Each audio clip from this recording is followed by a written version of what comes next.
All right, we begin with some breaking news coming in. India and United Kingdom have signed a free trade agreement. Prime Minister Modi has hailed this as a historic milestone. He in fact went on to post on the platform X and said that he's delighted to speak with his friend Prime Minister Keir Starmer. In a historic milestone, India and the United Kingdom have successfully concluded an ambitious and mutually beneficial free trade agreement along with a double contribution convention. These landmark agreements will further deepen our comprehensive strategic partnership and catalyze trade, investment, growth, job creation and innovation in both our economies. I look forward to welcoming PM Starmer to India soon. A big deal. Dr. Sharat Kohli, senior economist, joins us on the phone line to talk more about this. Dr. Kohli, what according to you are going to be the salient aspects of this trade agreement? Of course, India and the United Kingdom for a very, very long time have been aiming for such a pact, and it's finally come through. Good evening, Vineet, and good evening to the viewers of NewsX. Yes, 2022 is when these deliberations started. Can you hear me? Hello, can you hear me? Hello, Vineet, can you hear me? Hello, Vineet, can you hear me? Go on, Kohli.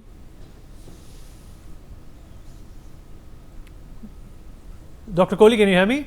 Yes, I can hear you. Right, Dr. Kohli, a pact that India and the United Kingdom have been aiming for, but was not fructified because of innumerable impediments. But now it seems that both the countries are looking beyond that and aiming to bolster a relationship which is mutually beneficial.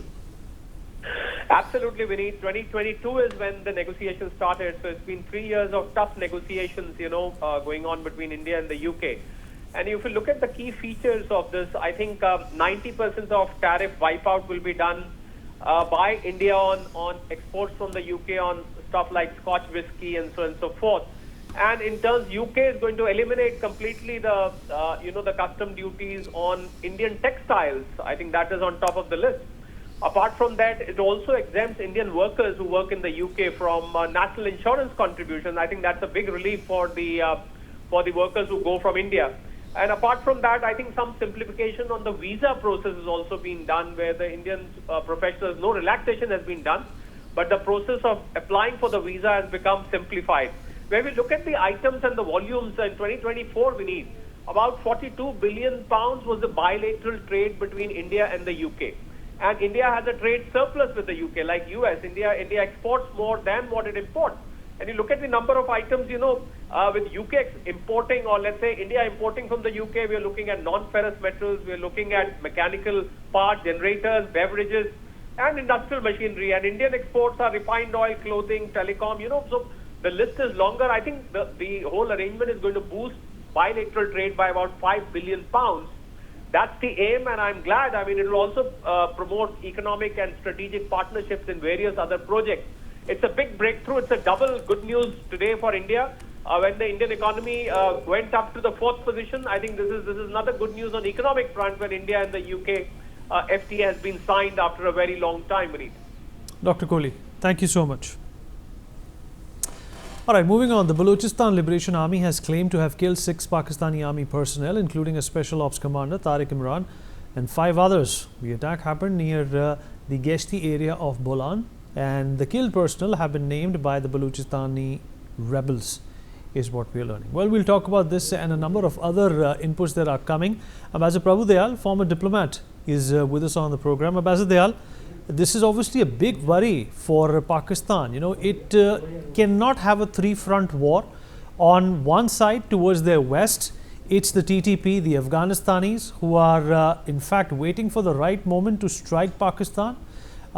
Within Pakistan, the Baluchis, they want their own independence. And of course, if you move further towards India as well, then Pakistan is being cornered. This is not a win-win situation for a country like Pakistan, which is reeling under economic distress. Well, you're absolutely right in describing the situation of Pakistan as one of reeling under economic distress. Pakistan is in shambles. Its economy is just tottering. It had hardly any foreign exchange reserves.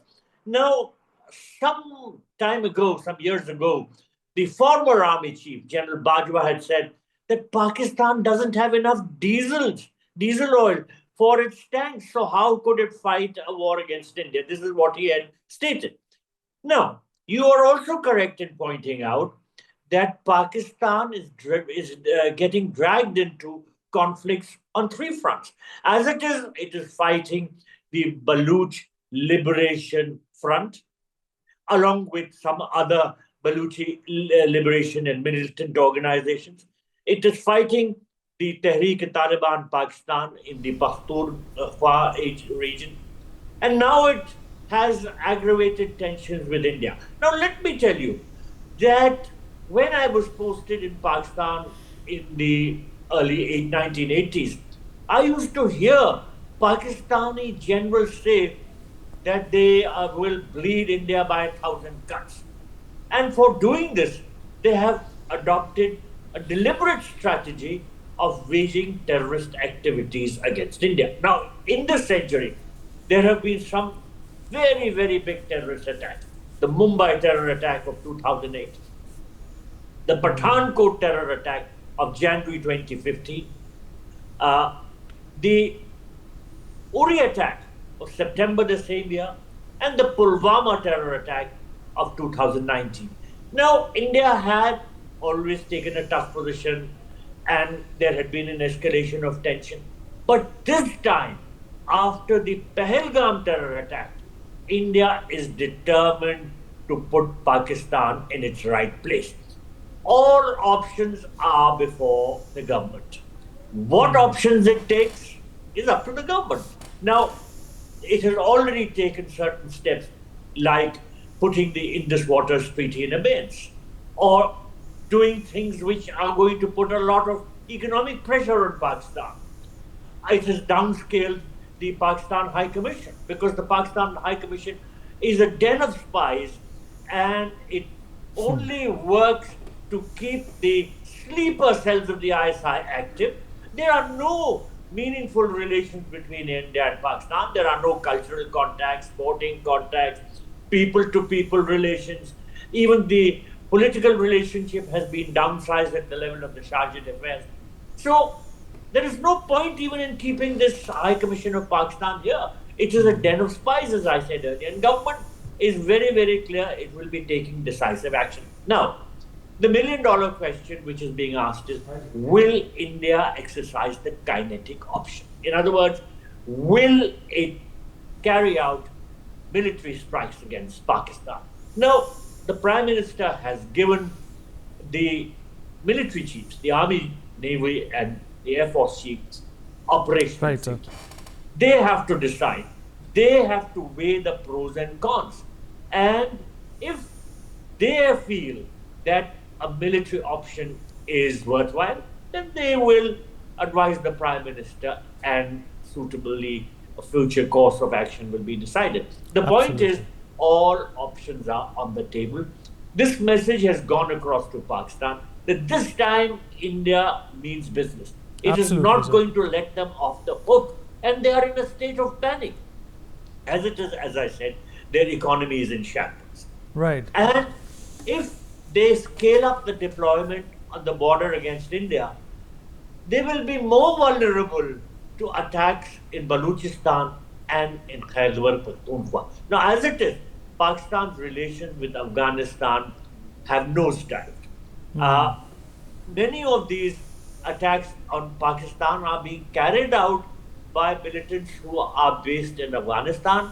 They come and attack Pakistan and they go back and take refuge across the border in Afghanistan. You're absolutely right. So we have some more breaking news coming in. So I will come back to you. Well, India's major show of air power on the Pakistani border is what we're going to talk about. India is planning an air exercise on the southern Pak border. India has in fact issued notices for such a major exercise and has issued a notum for border areas of Rajasthan as well. So when that happens, there is obviously a no-flying zone which is also created. Sanjay Sharma, my colleague, is joining us on the broadcast to give us more details about this. Sanjay, अगर आप मेरी आवाज़ सुन पा रहे हैं? जी बताएं। बड़ी aerial exercise Rajasthan के बॉर्डर पे एक संदेशा देते हुए पाकिस्तान को और साथ ही साथ भारत की जो नीयत रही है, भारत की जो एम्बिशन रही है इस अटैक के बाद, पहलगाम के बाद, उसको भी एक तरह से पाकिस्तान को समझना होगा? देखिए, भारत पाकिस्तान के बीच में जो संबंध है इस समय पहलगाम हमले के बाद में सबसे ज्यादा चरम पर पहुंच चुके हैं। तनाव एकदम चरम पे पहुंच चुका है और ऐसे समय भारत ने युद्धाभ्यास करने की घोषणा की, पूरी तरह से नोटम जारी किया है। नोटिस जारी करके कल 7 और 8 2 दिन भारत ने युद्धाभ्यास करने की बात कही है।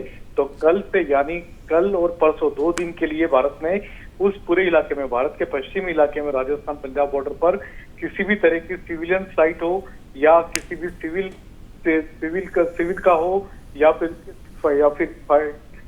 फाइटिंग हो, किसी भी तरह का फाइटर प्लेन या सिविल फाइटर को आने की अनुमति नहीं दी है।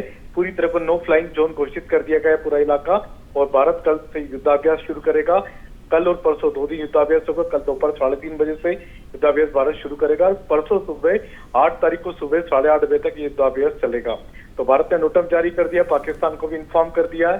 तो ये युद्धाभ्यास होगा और इस युद्धाभ्यास को देख करके पूरी तरह से पाकिस्तान चौकन्ना हो चुका है। पाकिस्तान को डर सता रहा है कि कहीं भारत एयरफोर्स के माध्यम से कहीं पूरी तरह से स्ट्राइक के मोड में तो नहीं आ गया है।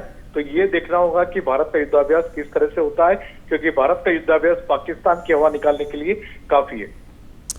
Right, NOTAM is of course a notice to airmen, also known as notice to air missions, to alert pilots and flight crews about potential hazards, and that's been issued by the government. More breaking news coming in. OIC statement has failed to condemn Pakistan and its terror. The OIC has repeated and it's called for international resolution to Jammu and Kashmir and has called for a dialogue between India and Pakistan. Manand Dwivedi, foreign affairs expert, with us on the program. Manand, OIC continues to disappoint once again. It's an organization of Islamic countries which fails to see that Pakistan has been the biggest custodian of terrorism, and that's exactly why India is fighting back. Definitely. Here I would like to comment that if we go back into the past, let's say by 7 to 8 years, then we are going to realize that it was late Sushma Swaraj ma'am and late Arun Jaitley ji and late Panikkar Sahab who was the defense minister. At that point of time, India lobbied very hard, both at the NSG, the Nuclear Suppliers Group, and also in West Asia, and specifically in relation to OIC. And you know, in international relations, there happens to be a concept called as the empty chair syndrome. 2 seats in the OIC meeting in 2016 were empty, where because of internal imbroglios, internal implosions, and because of the ascendancy of the Indian influence and India's soft power and India's domineering role in West Asia and the world politics, the Pakistani representatives failed to turn up to become part and parcel of that jamboree which was being organized by OIC. This is one part of it. And as far as OIC is concerned, I think if we look at it in a balanced manner, I personally feel that the Indian government, our Honorable Prime Minister Narendra Modi ji, has done more than enough, has been a sweeping success as far as the I2U2 pacts are concerned, as far as showing that the tilt of India towards signing the IMEC, so that we can go beyond Pakistan, we can go beyond Afghanistan, right into Central Asia and all the way into Europe, as far as new lines of communication, trade and investment are concerned. And apart from that, with countries like UAE, Saudi Arabia, India has been able to mend its fences. Okay, Manan, just hold on to that thought. In fact, breaking news coming in. Pakistan Prime Minister Shehbaz Sharif has visited the IQI headquarters. He was accompanied by Pakistan's Deputy Prime Minister, Pakistan's Foreign Minister, as well as the Army Chief Asim Munir. Major General Anuj Mathur, Senior Defence Expert, also joining us on the program. General Mathur, Pakistan politicians going to these sites, you know, with the Army Chief has no meaning, because obviously they are all puppets. They are just posturing, working for optics, that there are things under their control. The fact of the matter is that Asim Munir is the one who's pulling all the strings, and that's exactly the facade India wants to uncover. Vineet absolutely rightly said. You know, the fact continue to remain that the thing which calls shots in Pakistan, no matter what, is Pakistan Army. And it is not a thing which is a recent phenomena. right from the time Pakistan got independence, it is the Pakistani army which has influenced every possible aspect of Pakistan's activities.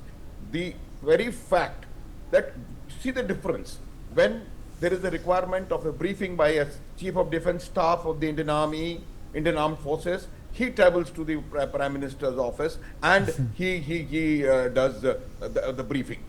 Here, absolutely the other way around, he is accompanying. The news says the Prime Minister and the Deputy Prime Minister and the External Affairs Minister are accompanying the Chief of the Army Staff. One thing is very, very clear. See, I've said that many number of times. All countries have an army. Pakistan is the only country where an army has a nation. And that is Pakistan. Very well said, sir. Give me one more minute, please, Vineet. And problem today is that army has become absolutely radicalized, and any armed force which is radicalized is dangerous, not for anybody else, but for yourself. Vineet. Right, more breaking news coming in. PM Modi and the Amir of the state of Qatar have held a telephonic conversation.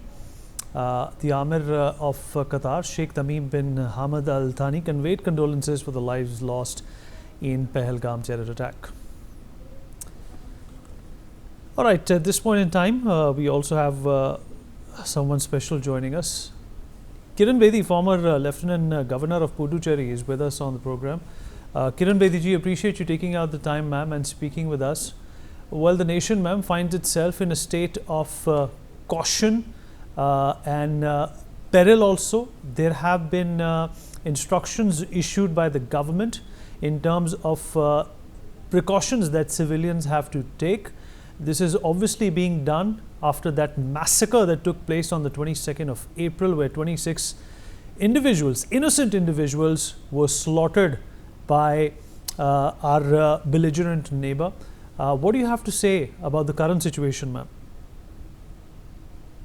I am more speaking out of experience as Director General, Civil Defence and Home Guards. That is what brings me here today, not as Lieutenant Governor Puducherry, though we did civil defence rehearsals even in Pondicherry time to time. But I served as 2 years as Director General, Civil Defence and Home Guards. And I recall my 2 years, how we mobilized the city of Delhi for civil defence. We trained thousands of youngsters in civil defence. Now, what is civil defence? It's not just unarmed combat.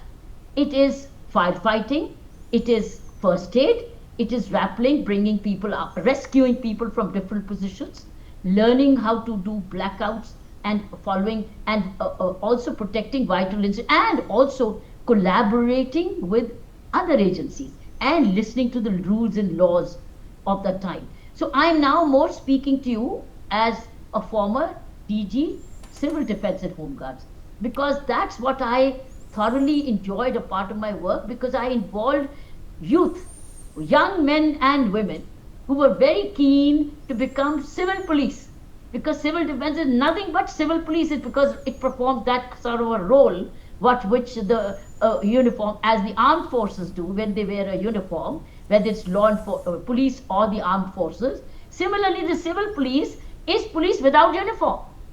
So therefore, civil defense is preparation to let the message, larger message for people to know, remember, you are also law enforcement, you are also soldier. Let's say you are also soldier, but now not in uniform, but in civils. But you are here to protect your motherland from inside. While our armed forces are protecting from air, land and sea, we, the Indians, we, the citizens of India, inside the borders, are protecting our motherland with heart and soul, and together, not as individuals, but collectively as individuals. And then we need to know the rules. What do we do when there's a blackout announced? What is it that if it's a siren announced? What is if somebody needs medical care immediately? What is it if elderly is having in need to be covered? So all these are rules and laws which we need to understand, and I'm so happy that to see the way the media is playing a very educative role in explaining to the people of this country what to be a good citizen and responsible citizen is. How to be a responsible citizen, because this is now telling us not on our rights, it is now telling us what our responsibilities are towards our country. Responsibilities we fulfill and we get the right to live. We get the right to live secure. When we are now, today, it's responsibilities to rights, not rights to responsibilities. Responsible behavior will ensure rights to security within the borders. So I think that's a message. When I did my job, my duty as a civil defense DG, we created a cadre of yellow alert. Yellow alert was that every civil defense employee wore a yellow shirt. It was a yellow shirt. We all used to wear a yellow shirt. And in that yellow shirt, it was written civil defense right there. So when you are standing, and we used to blow the sirens, and we used to do rehearsals of civil defense, siren blowing, and all this civil defense with those yellow shirts was called a yellow alert. Police does a red alert. We in civil defense used to do in 2006, when I was back from my posting overseas. I got this posting, and we used to do a yellow alert. Right. In the yellow alert means all those women, men and girls in yellow shirts would stand and take locations and places in vulnerable areas to help people. So I said, this is what is being done now. The rehearsals are being done to prepare the citizens now to defend the country within. Ma'am, the last time something like this happened was 54 years ago in 1971. You know, there is a plethora of new generations that really don't understand this concept. What would you like to tell them? You are forgetting. I'm a student who's grown up in 1965 Indo-Pak War, because I was city resident of Amritsar. I was living on the border, and my house was not very far away from the Wagah border. But as a 12-year-old girl, we never stayed at home. My parents would allow me to go and volunteer in hospitals to help the soldiers who were coming to the hospital. And as a 12-year-old girl, I used to cycle from home to the hospital, and the training to my parents' message was that if there's a siren, and those days Sabre jets used to come on Indo-Pak war, and the message was, moment there's a siren, put your cycle on the side and get into a trench. And I used to get into a trench. That is what is the message. If there's a siren during the day, look for a protected place to protect your body. And therefore, so that you're not hit by chaparrals here and there. And that's what I used to do. And when the siren would blow over and the siren would stop, we would pick up, I could, as a girl, would pick up, and I used to drive back to the hospital to serve the people who were in need. So friends, this is the need. This is civil defense. I have learned to do civil defense as a student. As a 12-year-old girl living on the border of Amritsar, I saw Indo-Pak war. You talked about later on. I say I've seen it as a teenager. So this is when civil defense was given to me. I was exactly passing on this message of volunteerism as youth. So we got NCC today, we got NSS today, we got Scouts and Guides, we got all of them. So we have the youth, and we have youth movements here. We now need to work together. And we got a lot of youth movements, political or non-political. At the moment, it is national movements. So we need to all work together. And I'm so glad that they are going through the rehearsals, which is preparing them to now protect their motherland with heart, soul and hands. Absolutely. Kiran Bedi, appreciate you joining us and sharing these words of wisdom and your experience, which is of course going to be invaluable to all those people who are listening in this precarious situation. Well, it's time for us to take a short break. We'll be right back.